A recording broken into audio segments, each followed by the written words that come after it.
Hey everyone, welcome to my another tutorial. इस tutorial में हम देखेंगे इलस्ट्रेटर के 3D इफेक्ट्स को और बनाएंगे ये 3D गियर आइकॉन। तो बिना किसी देरी के चलिए सीखते हैं।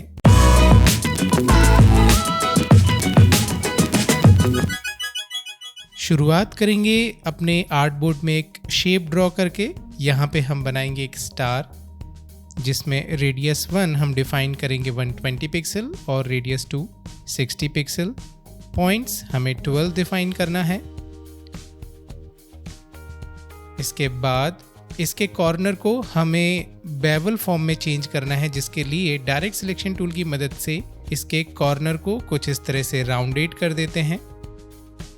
और इस राउंडेड कॉर्नर को बेवल फॉर्म में चेंज करने के लिए हम कॉर्नर विगेट्स के ऊपर ऑल्ट की बटन को प्रेस करते हुए क्लिक करेंगे, एक बार और एक और बार। थोड़ा सा और इसे चेंज कर देते हैं। इसके बाद हम इसके अंदर ड्रॉ करेंगे एक सर्कल इसके सेंटर से कुछ इस तरह से। इस सर्कल की एक कॉपी बनाएंगे और इसे पेस्ट कर देंगे ठीक उसके ऊपर। थोड़ा सा छोटा कर लेते हैं। एक और कॉपी बनाएंगे इसी शेप के ऊपर और उसे भी थोड़ा सा और स्केल डाउन कर लेते हैं। अब इन सभी शेप्स को सेलेक्ट करके इन्हें लेके आते हैं अपने आर्ट बोर्ड के बाहर, जहाँ पे आप देखेंगे कि ये सारे शेप्स वाइट कलर से फिल्ड है और हमें इन सारे विजिबल पार्ट को अलग अलग कट करना है। तो इसके लिए हम शेप बिल्डर टूल लेते हैं। सबसे पहले हम जाते हैं सेंटर वाले एरिया पे और ऑल्ट का बटन प्रेस करके इस पे क्लिक करेंगे, जिससे ये पार्ट सब्सट्रैक्ट हो जाएगा। इसके बाद दिख रहे सभी शेप्स पे हमें क्लिक करना होगा और कोई भी बटन प्रेस करके नहीं रखना है। ऐसा करने से ये सारे पार्ट सेपरेट हो जाएंगे, कट हो जाएंगे अलग अलग। वापस अंडू कर लेते हैं और अब इसके अलग अलग पार्ट में हम डिफरेंट कलर फिल कर लेते हैं।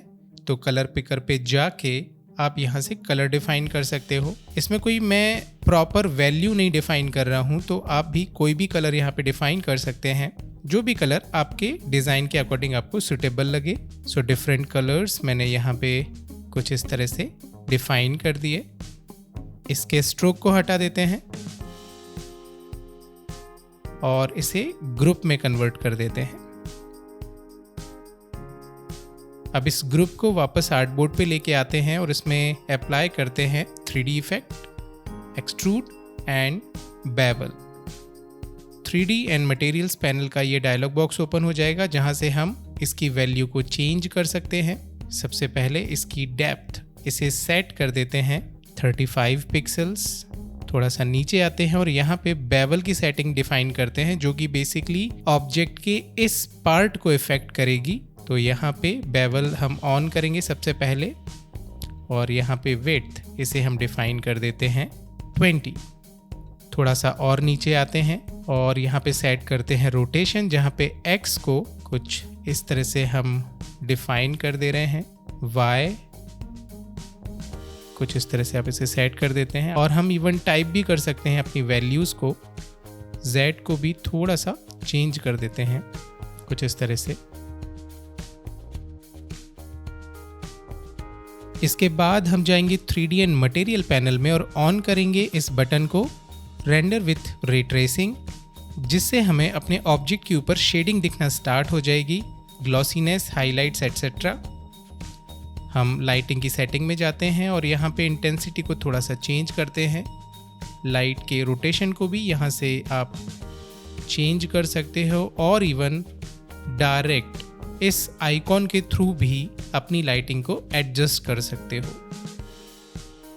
और मटेरियल्स में आके इन प्रॉपर्टीज़ की मदद से आप अपने ऑब्जेक्ट में मेटेलिक इफेक्ट इंक्रीज कर सकते हैं और इवन उसकी रफनेस को भी चेंज किया जा सकता है। तो गाइज, कुछ इस तरह से इलस्ट्रेटर के इन 3D इफेक्ट्स को यूज़ किया जा सकता है और आप उससे बना सकते हैं कोई भी अमेजिंग सा 3D ऑब्जेक्ट। अब जल्दी से इस वीडियो को लाइक कर दीजिए और अपने फ्रेंड्स के साथ भी इसे शेयर कर दीजिए। कमेंट करके मुझे बताइए कि ये ट्यूटोरियल आपको कैसा लगा। हम फिर मिलेंगे एक नए ट्यूटोरियल में एक नए टॉपिक के साथ। तब तक सीखते रहिए।